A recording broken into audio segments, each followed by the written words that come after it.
ये क्वेश्चन क्या कह रहा है, इसको ध्यान से समझने की कोशिश करेंगे। क्वेश्चन क्या कहता है, 2 point charges A and B, 2 point charge है ए और B, having charges plus Q and minus Q respectively. 2 point charge है ए और बी, उनके ऊपर जो चार्जेस है प्लस क्यू का है और माइनस क्यू का है, are placed at a certain distance apart and force acting between them is F. उनके ऊपर जो फोर्स लग रहा है वो क्या है, capital F. If 25% charge of A is transfer to B, A से बी की तरफ, यानी कि ए से बी को जो है चार्ज ट्रांसफर करेंगे कितना, 25% of A, then force between the charges becomes. तो हमें ये बताना है कि अब जो नया फोर्स बनेगा वो क्या होगा, या नया फोर्स कितना होगा। लेट्स से यहां पर मान लीजिए हमारे पास एक ये है ए और एक ये है बी, ठीक है जी। इसके ऊपर, इन दोनों के ऊपर कोई फोर्स लग रहा है भाई, लेट्स से इनके बीच में जो डिस्टेंस है वो है आर, तो इनके ऊपर कुछ फोर्स लग रहा है शुरुआत में, लेट्स से वो एफ है, ठीक है, क्योंकि एक प्लस क्यू है, इसके ऊपर जो चार्जेस है प्लस क्यू का है और इसके ऊपर है माइनस क्यू, तो लेट्स से इनके ऊपर अट्रैक्टिव फोर्स लग रहा है। इसमें बोला जा रहा है ए से कितना चार्ज ट्रांसफर होता है, 25% ऑफ ए। अब ए के ऊपर जो चार्जेस है वो प्लस क्यू है ना, तो अगर हमें परसेंटेज की बात करनी है, अगर आपको ये पता है कि भाई परसेंटेज क्या होता है, क्या होता है परसेंटेज, अगर मैं बोलता हूं 25% का मतलब क्या है, 25% का मतलब है 1/4, सिंपल सिंपल। 25% का मतलब क्या है, 1/4।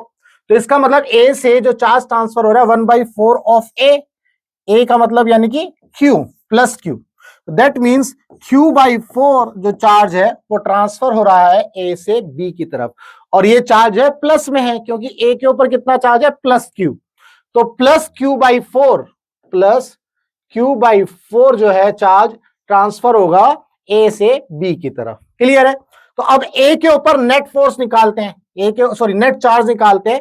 ए के ऊपर जो नया चार्ज आएगा वो कितना होगा भाई, यहां पर प्लस क्यू है और माइनस Q/4 निकल गया, ये माइनस इसलिए लगाया गया है, इसमें से ये चार्ज निकल गया है, ठीक है, तो कितना आ गया 3Q/4, नया चार्ज आ गया भाई 3Q/4, ये आया ए पर।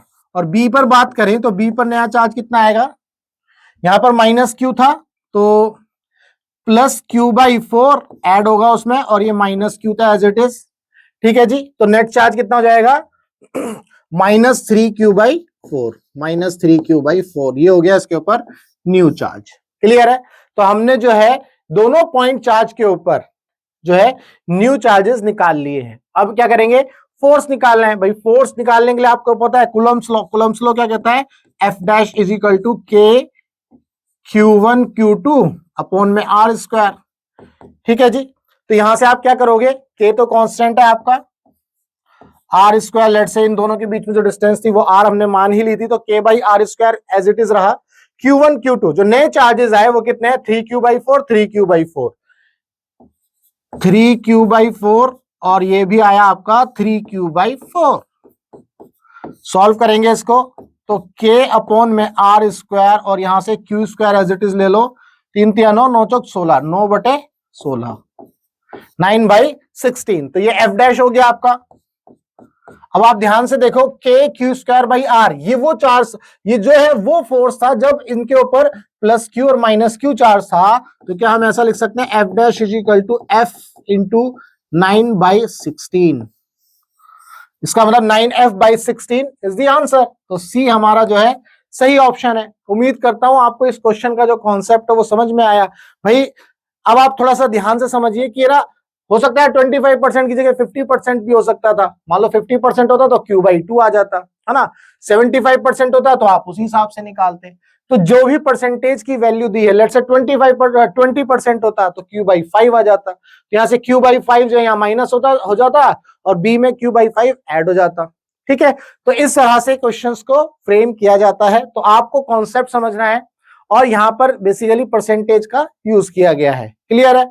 तो उम्मीद करता हूं आपको इस क्वेश्चन का जो आंसर है वो अच्छे से समझ में आया, कॉन्सेप्ट अच्छे से समझ में आया। वीडियो को लाइक करना और शेयर करना। चलिए मिलेंगे हम अपने नेक्स्ट क्वेश्चन में।